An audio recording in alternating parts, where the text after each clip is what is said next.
And finally, you have created a loyalty program that's integrated into your business and not as a layer on top of it that could be exchanged easily. The point is, and this is where I struggle with that a little bit, we call it loyalty program. The point is, what I just did is I bribed you, right? I persuaded you. I bribed you in, hey, do you know what? I give you something if you do something. That's bribery. And if you then buy the stuff, perfect. I have a win, you have a win, no problem. The thing is, from a psychological point of view, it's a bribery system. No one believes that you're getting loyalty from a bribed person. My idea about gamification is we want to learn why these kind of activities like games, sports, and hobbies are so attractive that we are keep doing them with joy for a long period of time without getting a reward. I mean, there's no game in the world telling you, do you know what? I suck being played, but at least you're getting some points. And finally, you have created a loyalty program that's integrated into your business and not as a layer on top of it that could be exchanged easily. Hi everyone, thank you so much for joining us. Today we are going to talk about, well, it's going to be about gamification, but it's going to be a really interesting concept. So basically we're going to discuss this idea and concept that, loyalty isn't bought, it is built. So for all of you loyalty builders out there, shout out to you. And we have an awesome guest today, Roman Rakvic, who is non-Skinnerian gamification expert. And I'm using this phrase particularly, Roman. Hello, nice to have you. Hey. Thanks for having me. Hi. Yeah, because I would like you to answer a bit, like what is this concept, what does it mean and what it is about. But basically, just to tell everyone what we are up to. By the end of our conversation, you will learn why the future of customer retention lies in behavioral systems and not discount schemes, right? So there is this idea in loyalty, especially, that if you want to build a successful loyalty program, you should rely on discounts, and this is why you introduce the points mechanics. But today we are going to discuss this approach deeper, and this is great. I'm really excited about our conversation. So before we go on, if you could briefly describe this non-Skinnerian idea, so if we discuss the gamification, what does it really mean that it is non-Skinnerian? Perfect. Yeah, thanks. Okay, so the point is that when we're talking about gamification in the classic sense, so let's say how it's being done probably for the last 16, 17 years, most people know it as some kind of points and badges system. Okay, the idea is, okay, you do something and you get something. It's a reward system. It's about rewarding or punishing, whatever. And the thing is, and it's not, there's nothing wrong about that, right? The point is, this is classic behaviorism. And behaviorism was being really, so a very famous person in behaviorism is Skinner. And Skinner, probably people, I don't know if they know him by name, but most of the people probably know his experiments where it's about rats or birds, where he tries, okay, if I offer them some kind of reward every time they do something, can I change their behavior? And that was very famous, this kind of experiment and of course, it's also being done with humans. And the idea behind that is that people like to have rewards. And so if I offer them something for doing something, they like doing it more. This is the classic idea. And it's being done since, reward systems are probably almost 200 years old, between 150 and 200, something whatever. Like that, definitely. Exactly. And this is how it's being done since then. And as I said, the idea is not bad and it has some kind of purpose. Yeah? Because if you are on the point of a decision to say, oh, do I do this or don't I do this? Do I need to buy it or not? And then in this very moment, you come and say, hey, do you know what? I can perhaps make the decision a little bit sweeter. Here, you get some kind of reward if you do this. In this very moment, it's pretty fine. The point is, and this is where I struggle with that a little bit, we call it loyalty program. The point is, What I just did is I bribed you. right? I persuaded you. I bribed you in, hey, do you know what? I give you something if you do something. That's bribery. And if you then buy the stuff, perfect. I have a win. You have a win. No problem. The thing is, from a psychological point of view, it's a bribery system. No one believes that you're getting loyalty from a bribed person. Okay, that's the first thing that I really struggle with. And I mean, there's also no problem with that if the companies or the organizations offering loyalty programs wouldn't think that they are creating loyalty by bribing people. If they say, hey, it's just here for making a decision in the here and now, then it's perfect. Yeah, so we should call it persuasion system or whatever. So this is one thing. The other thing is that behaviorism, what's mixed up with behaviorism and with gamification, from my point of view, is behaviorism in its classic sense, like Skinner did it, wants to change your behavior. He don't care if you like it. He don't care if you're intrinsic motivated to come back and do it again, because he says, you coming back, I'm offering you another reward. So you don't need to be intrinsic motivated, right? And gamification, on the other side, at least this is how I understand it, I do it now for 16 years, is that we want to learn from exciting activities like games, sports, and hobbies that we are really doing voluntarily all over the world. No question how old you are, if you're male or female, how educated you are, whatever it is. It's coded into our genes, right? To play, being a human, a homo ludens. And so my idea about gamification is we want to learn why these kind of activities like games, sports, and hobbies are so attractive that we are keep doing them with joy for a long period of time without getting a reward. I mean, there's no game in the world telling you, do you know what? I suck being played, but at least you're getting some points. Okay, that's not the case. And also, it's not about your hobby. If you're doing your hobby, it's not that you say, oh, I really don't like to do it, but I will reward myself afterwards, right? So you have an activity that you like for the sake of doing it. And this is what I think it's about gamification. So the point is, if I want to make activities more attractive by its own design, so because then you want to do them, why should I offer you a reward instead? It's totally contradictory. And so this is our school of thought. So why Skinner stands for, and he's done an amazing research. I don't want to bash him. It's just another school of thought, right? So while Skinner is coming from the side, people want to have it easy, fast, and rewarding. And that's correct for particular context. I'm coming from the non-Skinnerian side, where I say, no, I want to design it in a way that you don't need rewards, or where you're being attracted to activities that are not easy but hard to master, like games, like sports, like hobbies, right?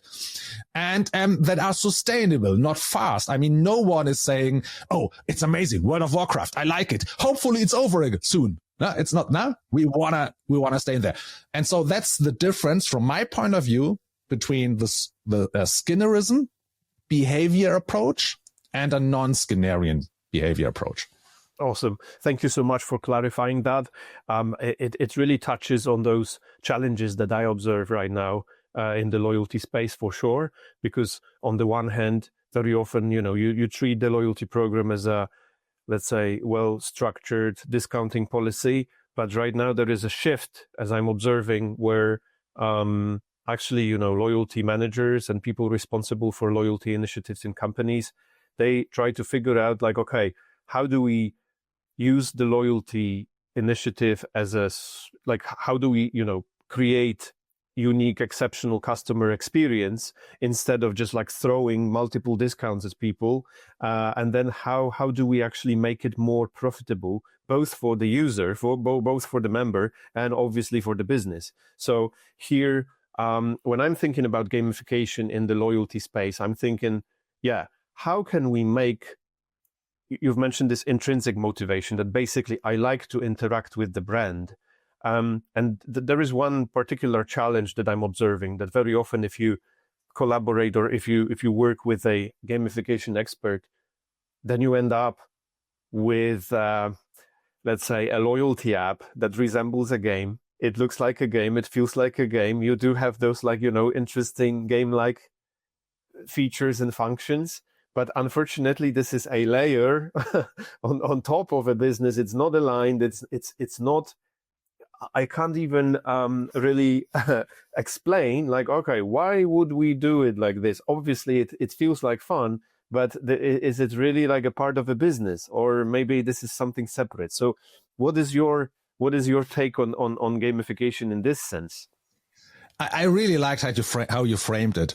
So, and you're totally right. Normally, most often, gamification is being done as an extra layer on top of something. Yeah. So, for example, probably what you just thought about when you thought this is like these mini marketing games or whatever in an app, for example. Okay. The thing is, first of all, it's just a distraction, right? It's actually, okay, you're here on my e-commerce shop for shoes. I don't know, sneakers. Here's a marketing mini game. Please do this and this, and then you will get some points or whatever.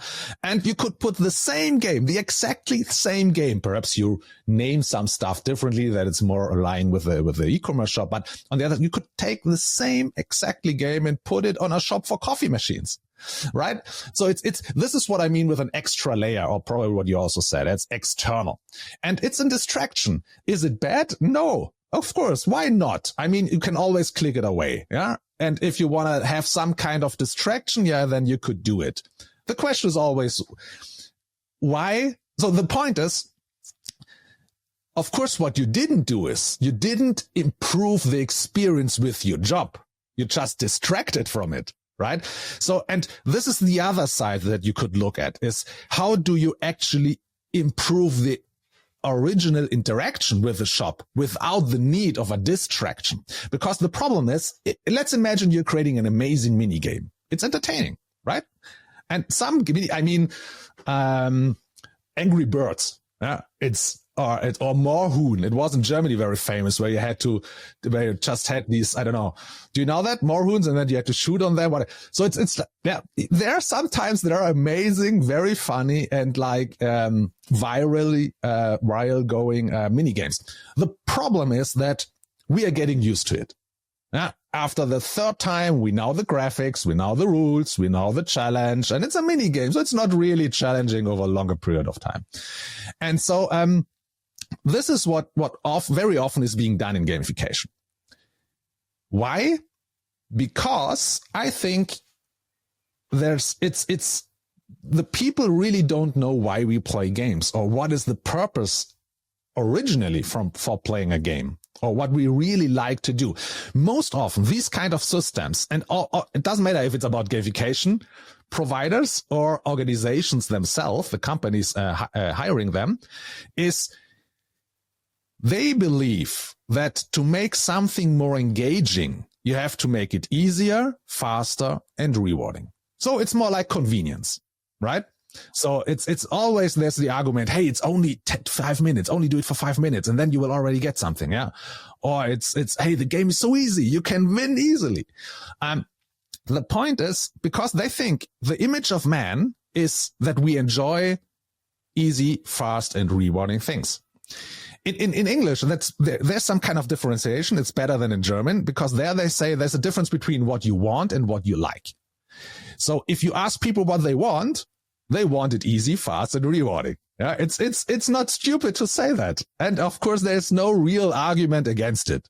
Yeah. The point is, what we like is another game. That's another point.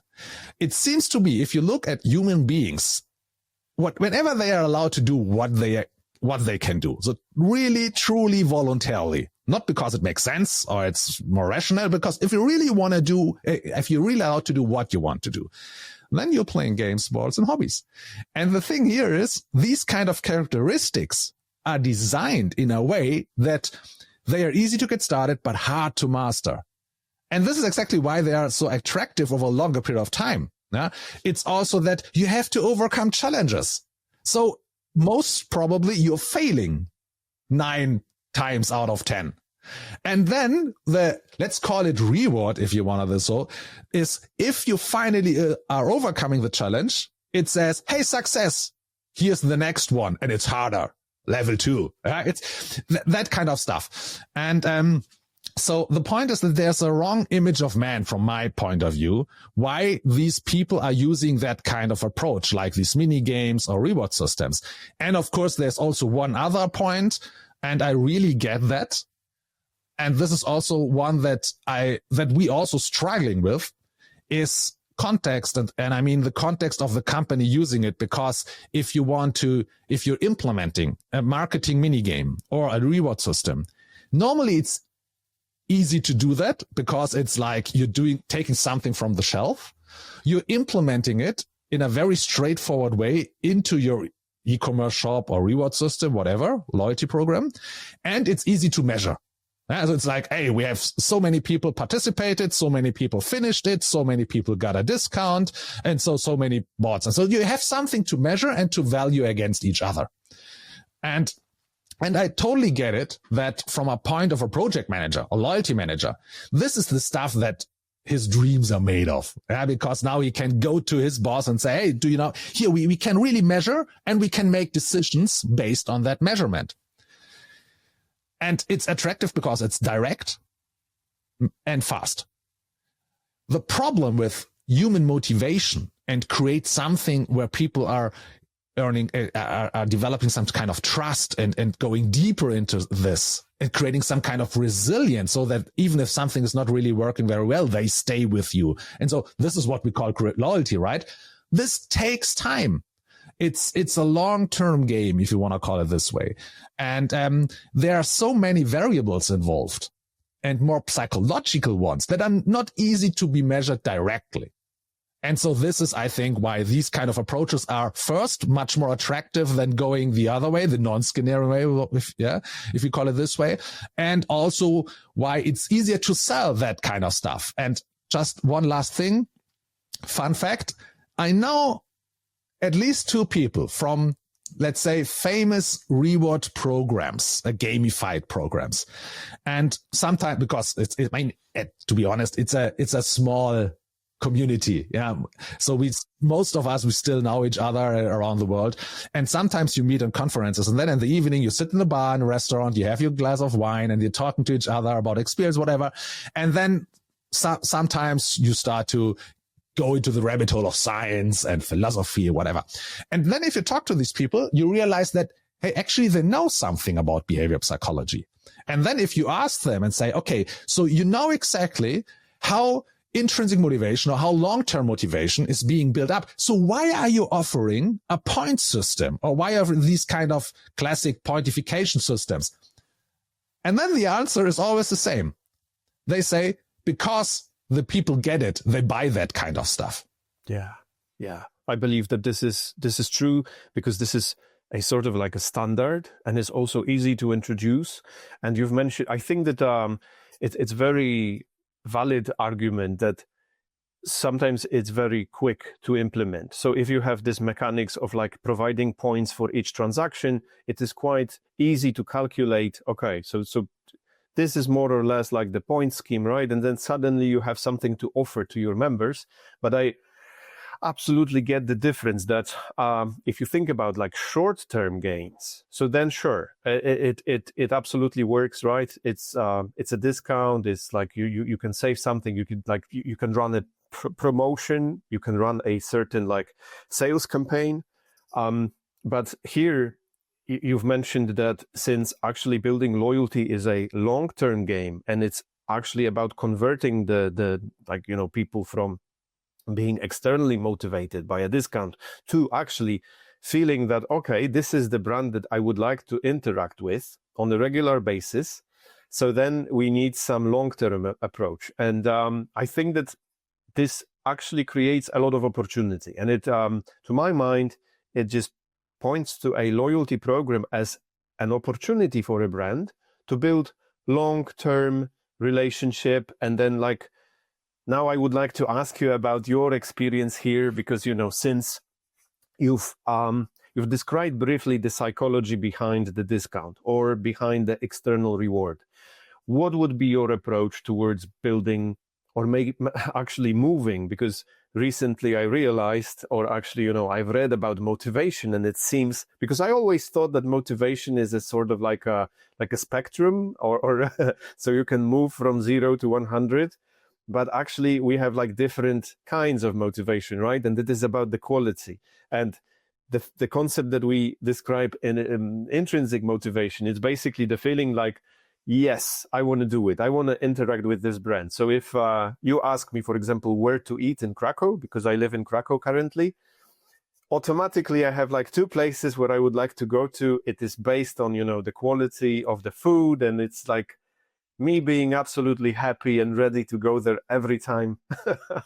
And this is purely intrinsic. So what would be your approach towards like using the loyalty program as a platform to build those, not the quick fix, but actually to create some sort of like a behavior change that is both it is both beneficial for the member, for the customer, and for the business?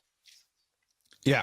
So I think, so first of all, just to make one thing clear, going the gamification way, as we see the non-Skinnerian way, makes only sense if you're focusing more on the customer lifetime value KPI than on the short-term transactional KPI. Okay. So if you want to have short-term transaction improvements, probably you're better off with the reward system. Okay. With the classic one. So there are a lot of situations where it's rather benefiting going with the extrinsic approach. But if you want to go for the long term, then we're talking more about the non-Skinnerian gamification. And so the approach is this one. First of all, it's a little bit of a mindset part. Okay. And now it sounds mindset. But one thing is, stop celebrating wins. That's the mindset. Okay. So if you're celebrating wins, then you're celebrating going somewhere, it's reaching something like, oh, you have bought 10 times something. Here is a reward. That's okay. We have reached a goal. Here's a reward. So we are stopping that. Okay. Now we are celebrating progress. And that's a huge difference. Okay. So because progress doesn't need to mean that you're reaching somewhere, arriving somewhere. It's about, okay, I've learned something. I became better. I did something. I tried something out. Even if it didn't work, it can feel like progress. And if you think about games, sports, and hobbies, you're much more failing than you're winning in the classic sense. So there has to be something behind that. And I can tell you, winning is only attractive in games because you failed so often. And it's not because failing or winning. It's because what you as a human being are experiencing, that you did an activity that where you failed in the beginning, so you weren't good enough, but you learned, you tried out, you learned about information, you used the information differently, you used the resources differently, whatever, and now you became better, and now you got it. So it's about growth, personal growth, and from an evolution point of view, this is what it's all about. If you're becoming better, it's more likely that you will survive. So this is still built into our genes. Okay. So this is one thing about progress. So what I mean by that is, it's always a good thing if you start a new loyalty program, for example, or if you want to attract new people, do it with extrinsic stuff. Okay. Because you can't know that you're enjoying doing something for the sake of doing it if you have never done it before. Okay. So you need something that's triggering you into the system for the first few times. Okay. So then the extrinsic reward makes sense to basically convert people from non-members to members just to try it out, because I don't know what it feels like being a member of a program. So if you offer me something, I recognize like, okay, let's free coffee. And then suddenly I get this incentive and it helps me just to try it out. Exactly. Yeah. And sometimes you can also use these extrinsic systems in between the long run. If, for example, it's a little bit, if you have less interaction right now or whatever. Yeah. It's like, so to go back to the metaphor of games, it's like if someone else is telling you, hey, that's so amazing, you should play the game. That's extrinsic, right? I'm trying to convince you. Yeah. Or the company is saying, hey, today, if you buy, I mean, back in my time, it was, I don't know, Command & Conquer, SimCity, whatever. It's like, hey, 50% off. Okay. That's a discount. Extrinsic. Totally fine. Okay. That's the reason why I get started. Or the people or my friends are telling me they are all playing that right now. It's not only me. That's extrinsic. I want to be part of that. So I'm doing, okay. So now I'm in the system. I'm playing the game, or I'm part of your loyalty program. And that's totally fine. You get something, you've been rewarded for that first achievement, whatever. The thing is this, from now on, you're more focusing on offering something that they can grow with. So it's easy to get started, hard to master, right? Easy to get started for the fast impact, hard to master for the sustainable impact, to keep you coming back. So now I have to think about, okay, what is my system? Whatever I'm offering, my product, or let's say games are making you better. So now you think about, how is my product making you better, or my service, or whatever, okay? So this is really the psychological stuff behind that, the psychological dreams, what games are made of. And also, from my point of view, what you could offer as a company. Because let's say you're offering a convenient product. Even there it's possible, like wine. I mean, this is my favorite example, because probably everyone has already bought at least one bottle of wine. And but it's whatever I tell you now, it's all, you can do the same for software that you're offering, software as a service program, or a tool store. So for example, so classic loyalty program in a winery, in a wine store, wine retail store would be, you go in, you buy the bottle of wine, you get a point for every dollar it costs, whatever, and reward system, right? Okay. So the point here is you bought it, you got the reward, it's finished. Okay, the session in your brain is finished. I got it. I got the reward. Perfect. Next time you go in again, it starts over again. I buy one, I get the reward. Perfect. The point is, of course, it doesn't matter in which kind of retail shop I'm going. It's every time I'm getting some kind of, so there's no differentiation. And probably some customers, they start paying attention to what is the actual discount that I'm getting after each purchase. And then suddenly, if a store nearby offers, let's say 5% more, I'm starting to be hesitant. Like, okay, should I keep on buying with this store? Or maybe this time I should rather buy the other product. Exactly. And do you know what? It's not about the person, the customer, but it just says that your program was successful because you trained him to be focused on the reward. So it worked. So please don't complain, right? Okay.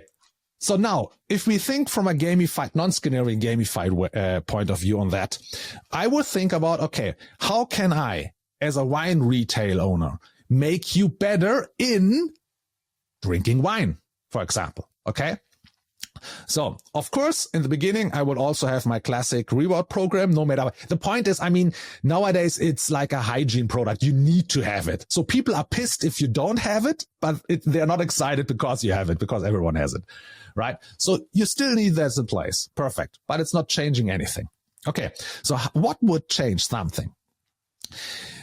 Everyone who has played a game already probably knows about these kind of progress trees or skill trees. Okay.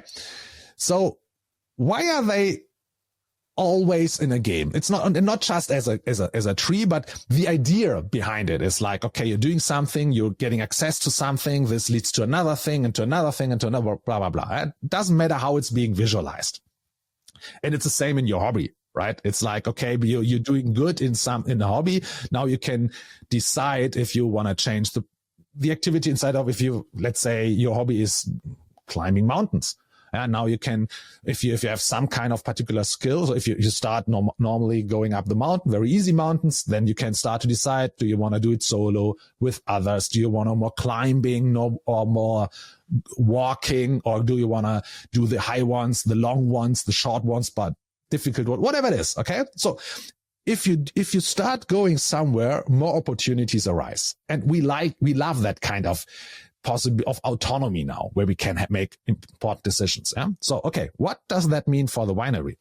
So let's imagine I have my wines. Okay. I have a shop and I have, 500 bottles.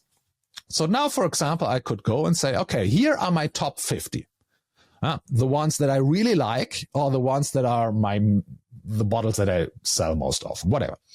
So now I start thinking, okay, if I try to make an order out of these 50 bottles, what would be the first one? Someone who has no clue about wine start to offer. Okay. So very easy for, let's say, a red one, a white one, and a rosé one. So, and then I would put them like in a progress tree, just from a visual point of view on top. And then perhaps I have, let's say, I have these very exclusive old rare bottles, right? So in a wooden case, whatever. And the bottle costs $50. I don't know. So then I probably, and I know exactly that these kind of wines are only being bought by people who think they are sommeliers. Yeah, something like that. So I would put them on the bottom of my progress tree. And then I would take all the other bottles that I have and put them in between in some kind of order that fits my narrative about these wines. And suddenly I have something like a progress tree. And it can be very easy. It can become very complex. So we did it with a customer, with a wine retailer. This is why I tell the story. And so he came up with a crazy progress tree. In the beginning, it was just about his main bottles, and then it became the bottles from different countries or different grapes or different kind of how to produce the wines or whatever. You can make different kind of progress trees from the same portfolio that you have. And now something interesting happened. So what we did is we took the progress tree, we made a poster out of that, and we put it next to the shelf. Okay. So now people, like always, are coming into the store, have no clue about wines, most of them, go to the wine, to the shelf, take one bottle out, look at it and says, oh, it's not looking too cheap, but it's also not too expensive. This one I take with me to the dinner with my friends, whatever. And then they're satisfied, they buy it, they go out. And this is the classic buying behavior of probably 90% of all your customers in a wine retail. And so this is like how it always was. And then they're coming back and the exact same behavior is going again. Not too cheap, not too expensive. But okay. So what changed is then people are coming back. And most often the point is our brain is trying to make sense out of patterns. So if your brain if it's more like you think that you're buying a bottle of wine by chance because you're just grabbing someone and say, oh, it's okay, I can buy it. Your brain doesn't like that. So if the brain sees a chance, an opportunity to follow a more stricted or rule set path, where it's easier for the brain to make sense out of that, it is much more likely to be focused on that. Okay. So now you go to the shelf, you see the poster, and I mean, it's very easy done. It's a pattern. Like you see, bottles there, lines go down to another bottle, to more bottle. So everyone normally immediately gets it, how it's being done. Easy to get started, hard to master. So they look at the poster and look at, okay, what's the first wine? Oh, this one. Oh, where's the wine that I bought the last time? Oh, there. Okay, what would be the next one? This one. Okay, suddenly you have a journey. And then it makes much more sense for them. Okay, now because the wine retailer, and he knows his stuff, right? He's telling me that when you have this wine, the next logic step would be this or this one. Oh, why not? Okay. And now I can even decide. Suddenly you can make an informed decision like, the next one are these two, red wine or whatever. Yeah. Light one, heavy one, whatever. So you buy it. And now you're on a journey. And this is replacing in your brain what's the classic reward system. Before that, it was like, okay, I'm getting something for that. Now it's, I'm moving forward, progress. Yeah. Okay. It's crazy, but it's working. And the interesting thing here is so if it's doing it a third time, a fourth time, now you're going on a journey together. And the program, without not giving you a reward, an extra one. Yeah, you're just buying the next bottles.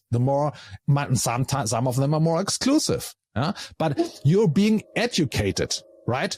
And so over time, as you go forward, the connection with the program becomes stronger. And then the next time when people are going to the shelf and seeing the poster, they're realizing, where was the wine that I bought the last time? And what's the next one? And then they see, what of these bottles, there's a line going down to another one and to the second one. So which one would be the better for me? So now they have the possibility to make a decision, a more informed one. It's like having autonomy in something that was more being done by chance before because they had no clue about wine. And so they're going down these kind of journey with the wine retailer because he built the journey for someone. And the narrative of a progress tree is, hey, it's easy to get started, hard to master. So there's some kind of possibility to grow. Right. And there is some certain skill, right? That there is to exactly. it that suddenly you don't. I really like your example because I can relate to it. Like when you go to the wine shop and you have no idea what kind of wine you are after, then you probably try to find this, like, okay, is it not too cheap, not too expensive one, right? So you totally like focus on your perception of the price. But if you actually offer this sort of like a tutorial onboarding or some sort of like improving your skill of actually recognizing what you want to get, then suddenly you have this agency like, hey, I'm into fruity wines, right? And I want something fruity. And suddenly this is a totally different experience and a totally different customer. Yeah. And the point is, it's like, of course, it's subjectively experienced, but that's all what it's about, right? And so, you're learning more about yourself, and you even have the feeling of I'm doing it in a structured way. Yeah, not by chance, but in a structured way. And the fun thing here is, if you go deeper, let's say, you realize, I've already done, I don't know, 10 bottles. I'm in the 4th row, whatever it is. I've already gone, I already went my way with this retailer and he made me better. This is when a relationship is being created. And this is when suddenly you would have something to lose if you would change to another retailer. And then two very funny things are happening. First of all, you're starting to become resilient against things that don't. Let's imagine you're buying a really bad wine, or suddenly you're coming into the retail shop and the person selling you the stuff has a really bad day. Yeah, so he's not really friendly. If you would have any kind of connection, if you could have the same experience like buying wine and getting a reward in another store, you would be pissed. Yeah, and it's much more likely that you will change. It's like if you would have played a game for only the first level and the second level sucks. It's much more likely that you quit to playing the game. But now imagine you've already played 10 levels. Like in the retail, you already went through a journey with the retailer. And then there's one bad day, or even if it's 2 bad days, you go through it.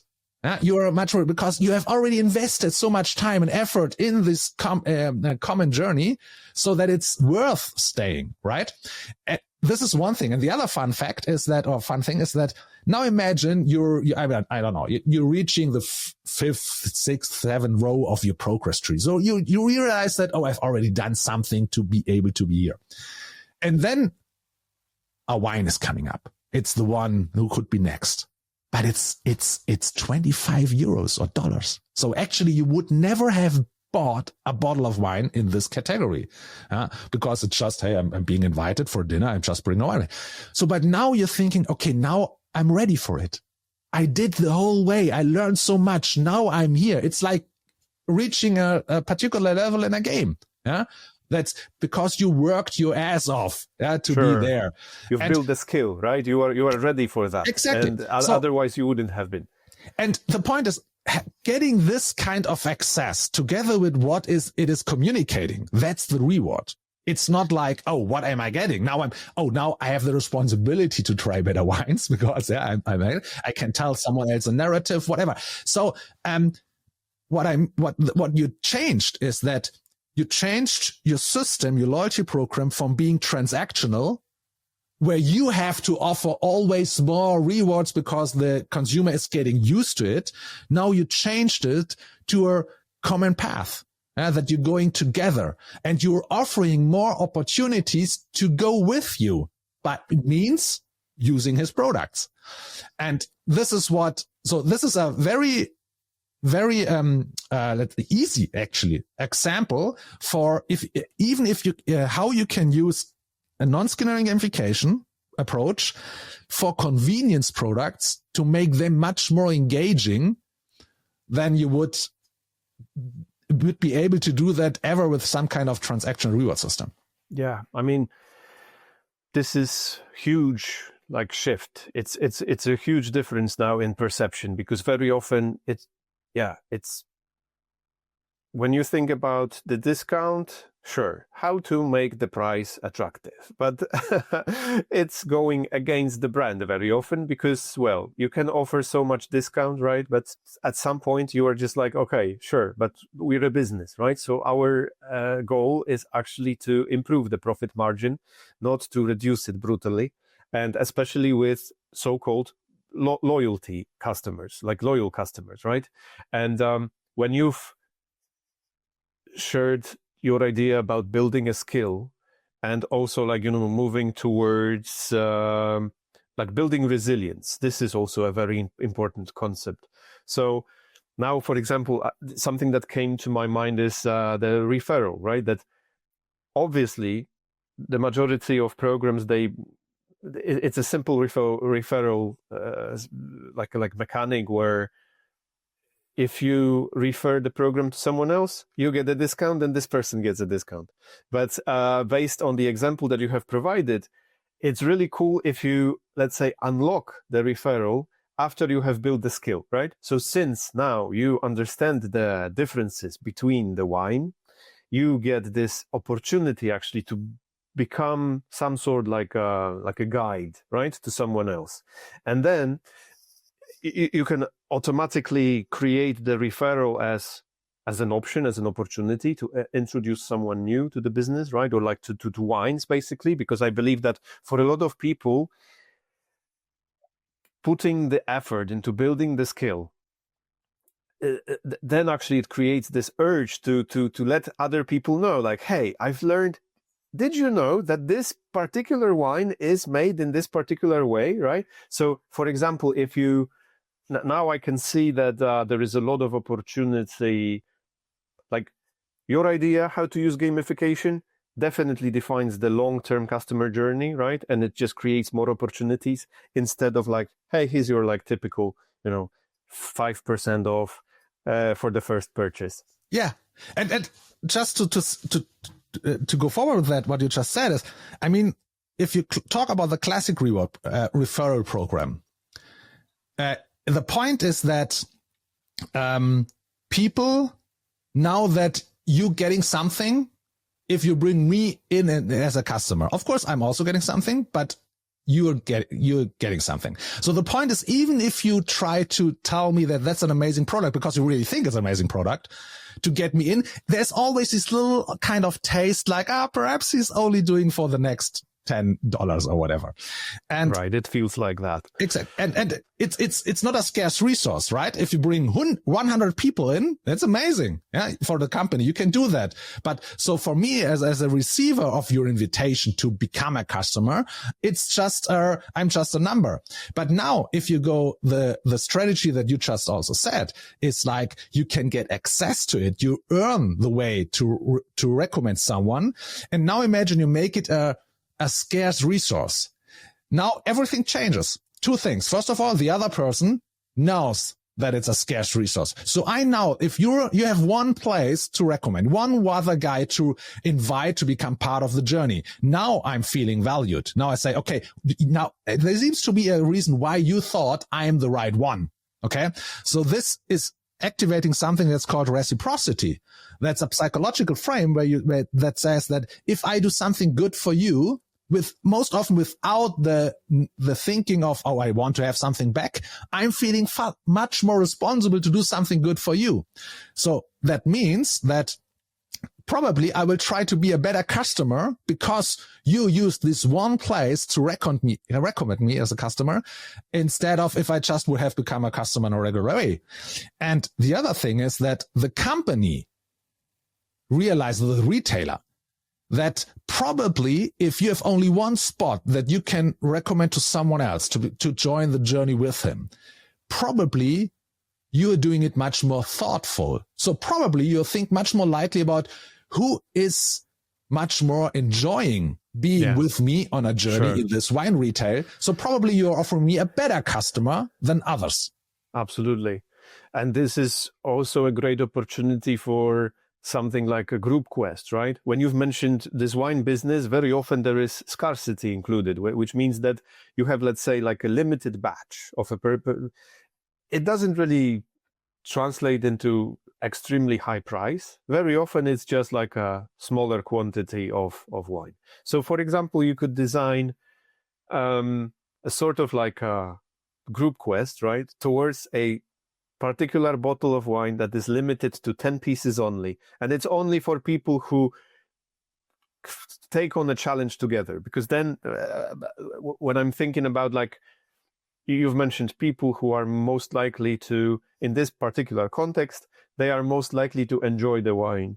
So if you have like a group of friends who decide to, take up a challenge, because at the end of this challenge, there is this like extremely rare bottle of wine they can enjoy over dinner, sounds like an opportunity. And it's definitely like something that makes your brand stand out from someone who is just offering, well, it's 10% discount on the bottle of wine, right? Yeah. It's like, and one more thing is that, only for the listeners, we didn't say you should get rid of the actual reward system. You could still have it in place. I mean, I will bet that your most successful people following the journey, they never ask about that. They're not interested about the reward anymore because it's just not important anymore.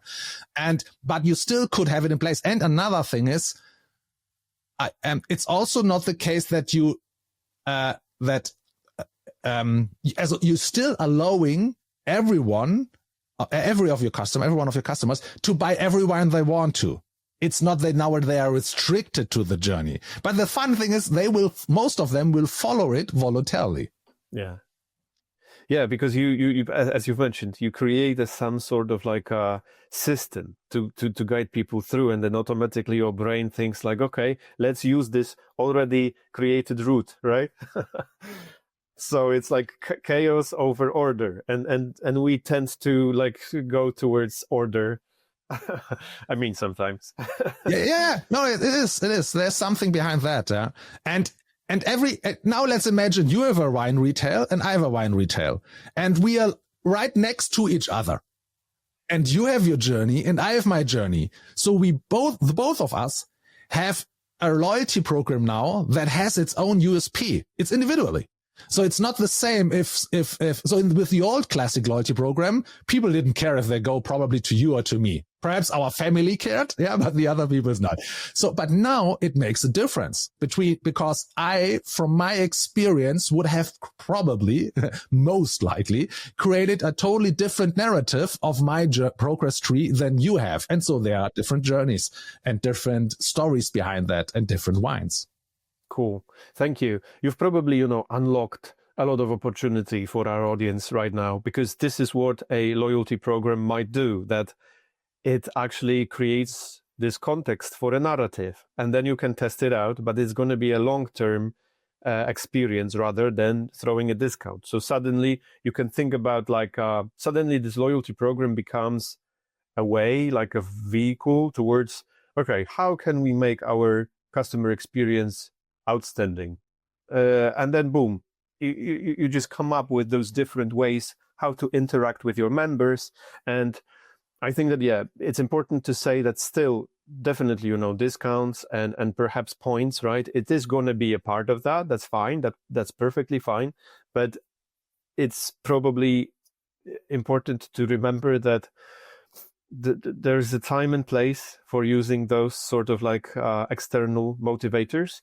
But what we can do as loyalty program designers and loyalty builders here is like we can use all those different mechanics, and especially gamification, right? Because this is the context of our today's discussion, to form those like long-term engagement, and actually how to transfer people from, oh, it's cheap, to, oh, it's fun.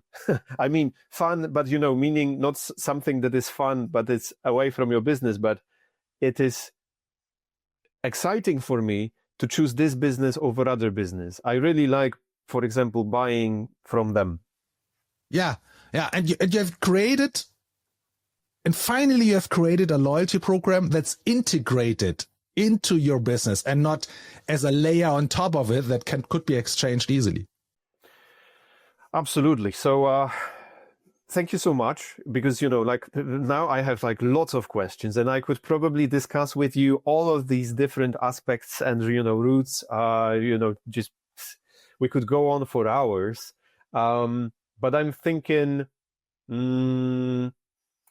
that perhaps this is a very good place to just, wrap it up briefly. And we always can now, first of all, we invite everyone who is watching this episode to throw in comments, because I had the opportunity to talk with you directly, right? But now any of you who is watching, just like, if you come up with relevant questions that relate to what Roman has just shared with us, just make sure that you put in those comments, and then we will definitely, get all of them answered.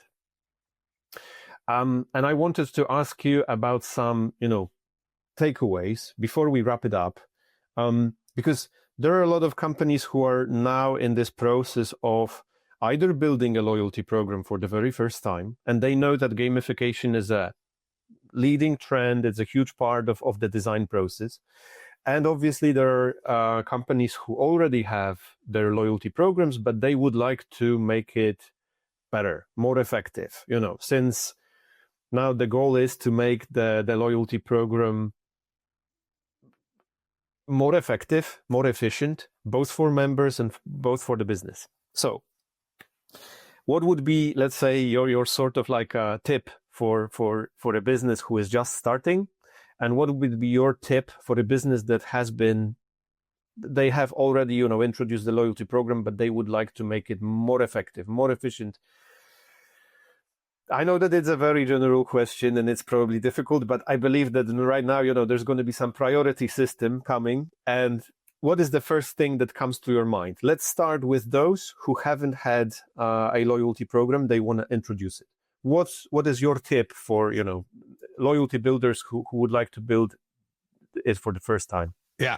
So first of all, you should always be able to answer the question for you if you want to use this kind of project for, let's say, short-term transactional benefits, or if you want to build it for long-term customer lifetime value. Okay. Both most often is not possible to gain at the same time, because the mechanics that are very successful for short-term transactional benefits are most often the ones who are destroying long-term benefits, and the other way around. So this is a question you have to answer. Of course, you can do both interweave to each other, but you have to start with one. Yeah, and you have a little bit to say, okay, what's the main purpose also later on? Because sometimes they will say, there will be the situation where you say, oh, that would be an amazing way to increase my here and now transaction or for the next visit.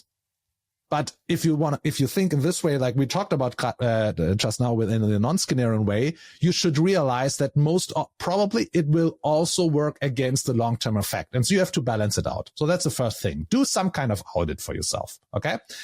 So, and then, if it's about the transactional part, so then you're most likely relying on rewards for achieved goals. That's okay. Yeah, as we already said, you can get started with that and so on. But even there, you could improve something. For example, instead of making it very obvious how the system works, like for every $1 you spend, you get 1 point as an example. And every time you have 50 points, you can redeem it as a discount. So normally these kind of reward systems are very transparent. Instead of the point is, if something is transparent, you know exactly what's coming. And from a brain point of view, if you know what's coming, it's boring. It's not exciting. There's no aha moment, no surprise, whatever. Okay.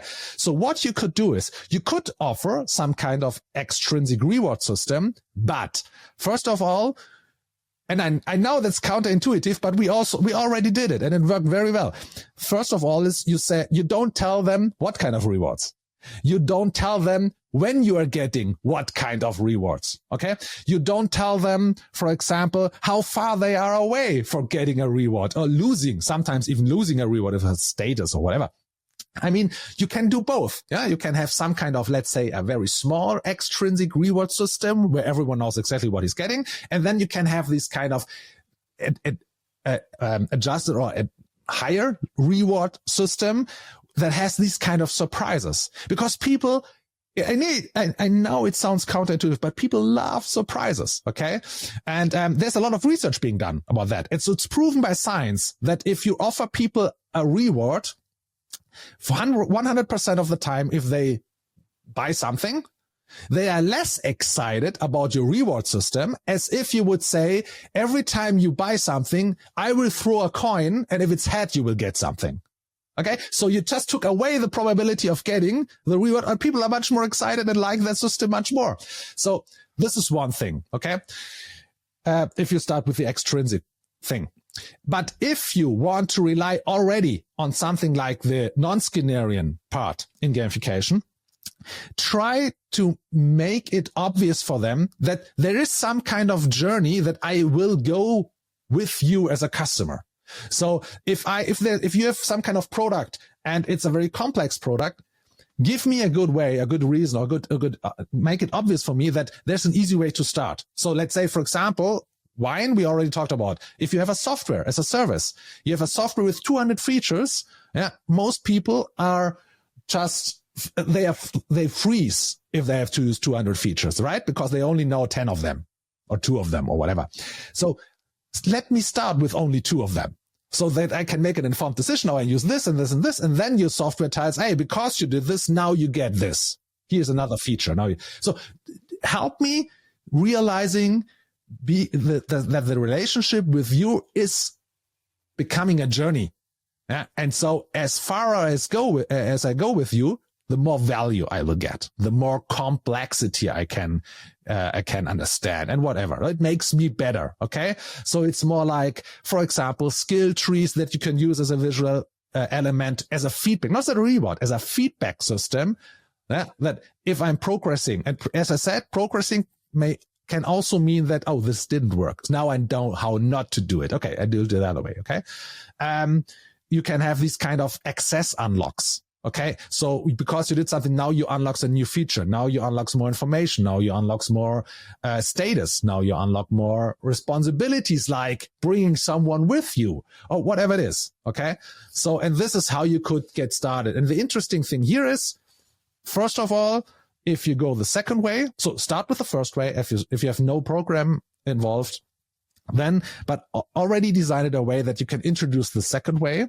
And the fun thing here is, or the interesting thing here is that, first of all, you will make your program much more long lasting, sustainable, because you're not relying on rewards that people are getting used to. And the most interesting part here is that from a financial point of view, if you're offering rewards, they cost you something.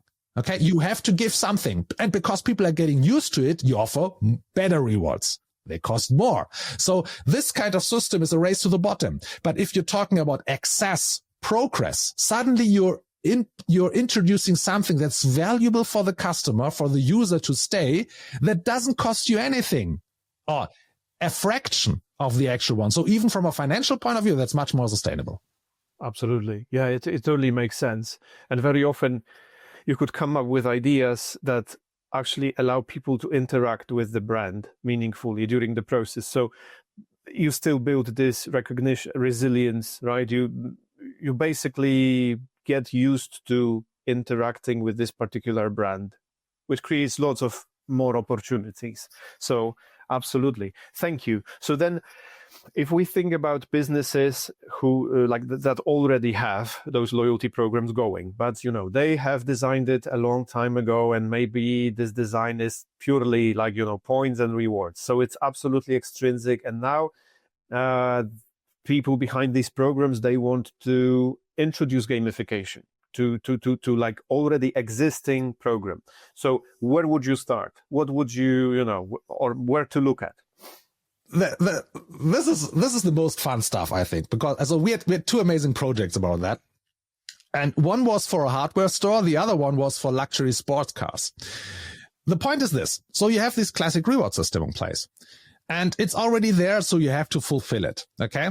But now suddenly, instead of just adding another layer to it for the best customers that you have, you say, okay, now, because you have reached the highest level of these classic whatever program, loyalty program with platinum, super titanium status, whatever. Now there's something that you have proven that you know our stuff, you know our products, you know whatever it is. For example, let's take the super sports car. Okay, because you bought already 5 of our cars, the classic Ferrari, Porsche super loyalty program, or let's take it with 2 cars, whatever. We know that you probably are able to handle a sports car. Do you know what? We have another one, but it's just crazy. It has too many. It's like a weapon. It's just dangerous to drive it because it's too much horsepower. So of course, so in the classic loyalty program, you still need to buy it. Yeah, and now you're allowed to buy it because you already bought all the other ones, for example. But a narrative could be that because the other one is it's too dangerous and it's really based on your skills that we believe that you have. But now you need to prove it. Do you know what? You have super titanium reward status.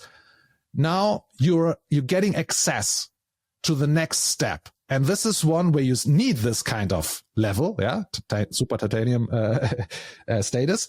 But now you also need to prove us in a few months on this racetrack that you're able to handle the car. And only if you're able to handle that, you will still have to buy it. But now we allow you to buy it. And we have these training facilities and so on. And we don't make it easy for you. It's authentic. The point is what we found out is that people who can afford these kind of super sport cars, everyone in their peer group can afford these kind of super sports cars. So it's not valuable for them to own them. But everyone thinks, but they're bragging about the driving skills. And now they're proving it. And now this is why they earned it. Not they bought it with their money. Everyone has enough money. They earned it. Okay. So, and suddenly you have moved them from this classic transactional into a journey. And of course, you can build up on this journey because one car leads to another one, leads to another event, blah, and so on. And it's the same, just to finish that up, with a hardware store. I mean, when I bought my house, so before that, I lived in an apartment. I had no clue about doing something myself. I had 2 left hands, right? So now, and then a few years ago, I bought my house and suddenly I got interested in that kind of stuff. And then I realized something. In the beginning, when we had the house for the first time, I went to the hardware store, and I mean the easiest aisles, where you can buy the easiest stuff like lamps or whatever, easy or bath stuff or whatever, are right next to the cashier systems, right? So right in front of you. So it's easy. And I mean, even I now put a picture in the wall or whatever. But then I realized, over time, when I got better in do-it-yourself stuff, I learned with YouTube videos, I built my own walls, my whatever. So I really did the heavy stuff. And every time I took on another project, it was a little bit more difficult than the one before, I went to the outer aisles. So it was like I conquered the hardware store. And it's exactly the same thing, right? So suddenly the point is you still have the classic reward system of the hardware store. But now the hardware store could, if they would measure what I'm buying, and if they would create a system where it's easier for them to get the narrative that I am in, they are much more likely now to give me access to aisles that I wouldn't have access before. Or I could also go there, but now it makes sense. Now I'm ready for it. So now suddenly you have the progress journey within a hardware store. So it doesn't matter if it's about convenience products or luxury products. From a mindset point of view, or let's say from a psychological relationship point of view, you can build it for both. Absolutely. There is one Polish company that they produce windows and gates, and they had like an onboarding process that basically built a skill, like, on that there are common mistakes when you build your first house and how to avoid it. So based on the survey and like based on their, let's say, experience in the business for multiple years. And it turned out to be very popular that actually people who were about to build their first house, they really were interested in, okay, if I can learn through the program or like with this brand, like what mistakes to avoid, because obviously you cannot like control what exactly people want to build, because it's custom. It's very, let's say, well, it depends on the particular project. But what you can do is like you can probably avoid the mistakes of others. So that also proved to be a very interesting starting point. And also like based on what you have said previously, it contributes to building a skill, to allowing people to recognize more and more, be more aware. Yeah. And that's humanity. That's built into our genes to try to become better. Okay. And so this is something that you can, as an organization, you can rely on for the next decades, centuries. It won't change. And this is sustainable. And, compared to these classic, bribery systems. Absolutely. Thank you so much, Roman. It was a pleasure discussing this, the particular topic with you. So I hope that, there are going to be some more topics we get to discuss in the future. And to everyone who have, joined us, just also, as remember that you are welcome to share your comments right now, like ask questions, I will make sure to get them all answered. Is there anything else you would like to share with the audience before we wrap it up?